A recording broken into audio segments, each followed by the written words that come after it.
Ayan, meron akong liempo dyan. Lagyan natin ng asin at ng paminta. Maglalagay din ako ng tubig. Pakuluan muna natin ito hanggang sa lumambot yung ating pork.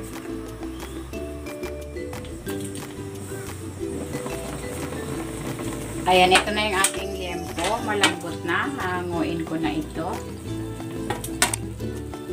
Papalamigin ko muna and then saka natin ito piprituhin.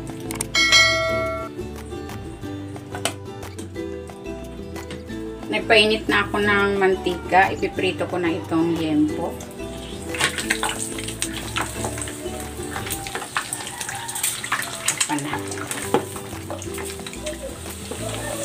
Ayan, okay na itong ating liempo. Hanguin ko na ito. Papalamigin ko lang ito and then hihiwain ko ito into bite size. Prito ko naman itong talong.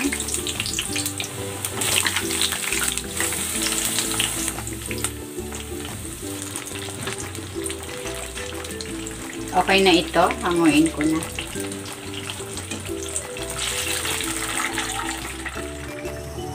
Nagpakulo na ako dito ng tubig. Lutuin muna natin itong mga gulay.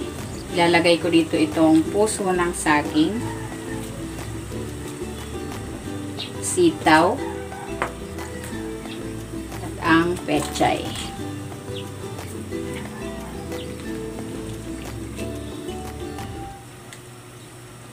Hanguin ko na itong sitaw. At ang pechay, iwanan natin dyan yung puso kasi medyo matagal yan maluto. Ayan, okay na ito. Hahanguin ko na. Ayan, naglagay na ako ng mantika. Gagawin ko na yung kare-kare sauce. Igigisa ko na po.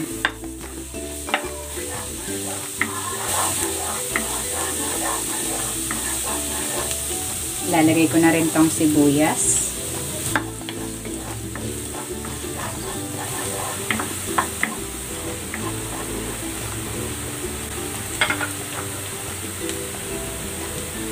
Ilalagay ko na itong peanut butter.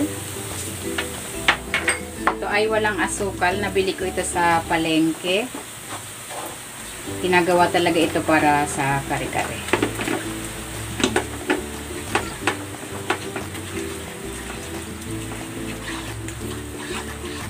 Yan. Para mas masarap, maglalagay ako ng Mamacita's kare-kare mix. Kalahati lang nito.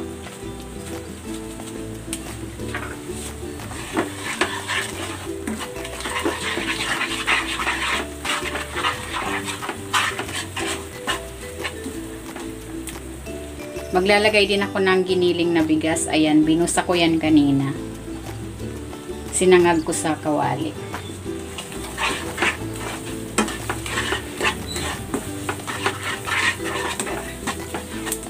And then, ilalagay ko na itong sabaw ng pork. Ito yung pinaglagaan ng liempo kanina.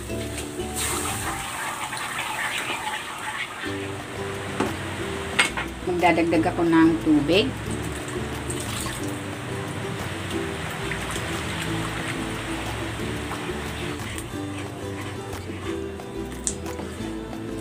Gusto ko pang medyo matingkad ang kulay kaya maglalagay ako dito ng atsuete powder na tinunaw sa tubig.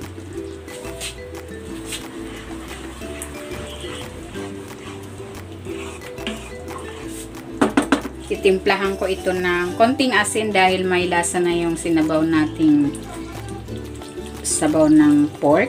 Ayan. Ilalagay ako ng paminta at ng cracked peanuts.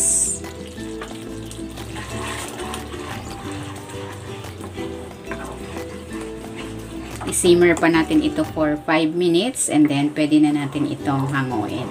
Ayan, pag ganitong medyo lumilitaw na yung mga manti-mantika, itong ating sauce, pwede na natin itong hanguin. Okay na to. Dito ko na ito i-assemble sa medyo mababaw kong kawali. Dito ko na rin ito isa-serve. Maglalagay ako ng sauce.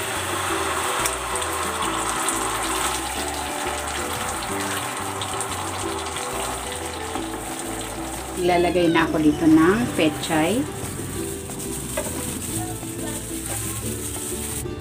Ilalagay ko naman dito yung sitaw.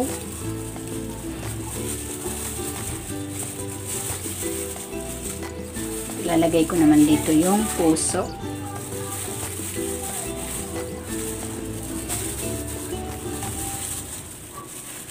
At itong fried talong.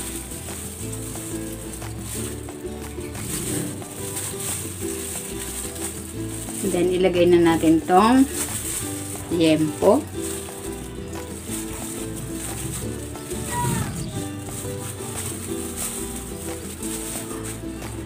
Ilalagay na rin dito yung bagoong alamang.